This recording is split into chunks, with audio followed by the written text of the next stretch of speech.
This chair sucks so much.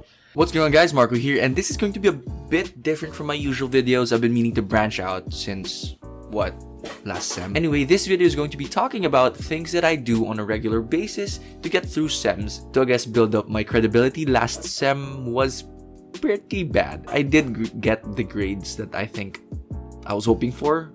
It could have been better, could have been way higher, but then I survived the sem, and I think that's what's important.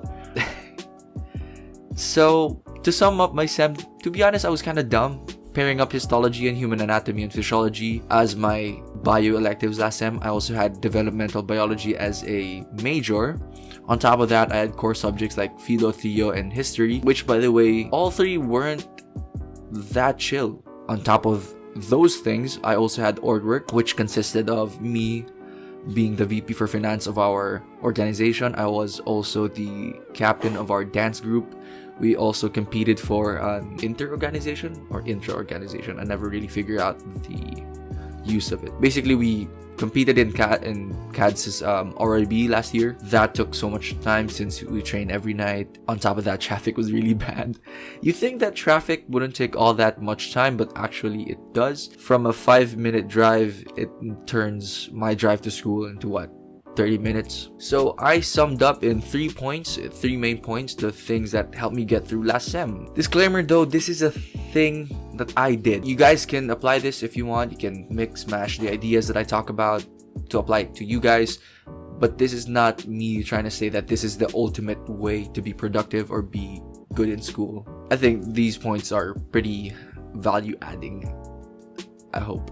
Or like the first thing that I did in college, or I guess in the semester, was I didn't cut class. I hold myself to the standard because I easily get lost in discussions. So as much as possible, I want to be present in all discussions. I also find it hard to read other people's notes. As much as possible, also, I write my own notes because I can understand those better. I have a different way of taking notes instead of just verbatim writing down what the prof says. It's more of what I got from it, like what I got from the discussion, since I think that it works better for me at least. So because I go to class as consistently as I can, I don't miss out on information, I don't miss any requirements. Perfect attendance seems really nice on paper also. It's good also since I don't really have to worry about catching up since I have notes on every single session that we have. Last time I only had 1 cut in 3 of my subjects.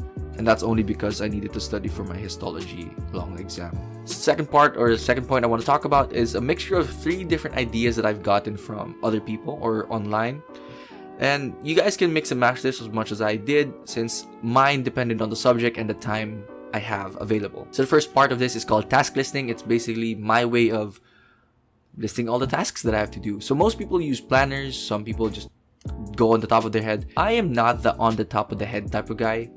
I forget easily, so I really have to list down all the tasks that I need to do. The catch is, as much as possible, I want to be detailed on the steps I have to do so that I can complete the task. So an example that I usually say when people ask, how do you list down the tasks? As a header, I just use the requirement of the school. So for example, a philosophy paper about Mircea Eliade or whatever. So I write in order of tasks that can help me further finish the task. Write a paper on Mircea Eliade's reading. I'll read the reading.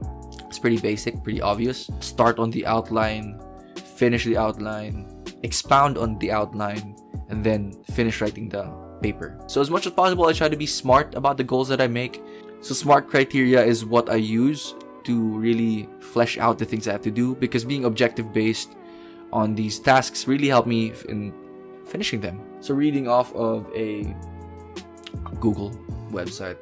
SMART criteria become more successful by setting better goals: specific, measurable, assignable, relevant, and time-based. So I think all of those fit a really good goal or fit a really good task listing. So the second point, if that made any sense at all, it's called time boxing. It's where you assign yourself a certain amount of time to finish a certain task. So for example, on your calendar, you have a 5-hour break in between classes. You tell yourself, or you assign yourself 2 hours to finish a certain task.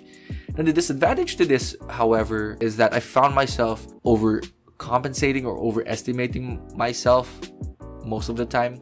So for example, a task only needed actually an hour to finish, but I assigned myself 2 hours. So basically, maraming nasasayang na oras. How to sound it so konyo. So you really have to play with your pacing, your productivity, so that you can really reach the optimum time to finish a task.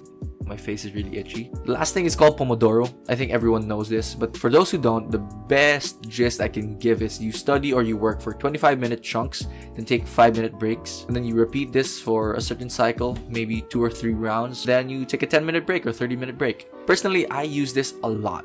It's a really good way to get into the flow because eventually, after maybe 2 rounds, maybe an hour into it, I don't need the 5-minute break anymore because I just get into it. That was a weird face. There are a lot of apps actually. I'm gonna do a video on apps I use on my phone, my iPad, and my laptop to really enhance my productivity. The third point I want to make is actually a tip from my parents. Shout out to mom and dad. I really wish I listened to you guys way before pa. And that's trying to work in advance. I want to say that I have this mindset of liking to be prepared, and I think that it helps a lot, especially with school, since you will always be one step ahead of the class most of the time.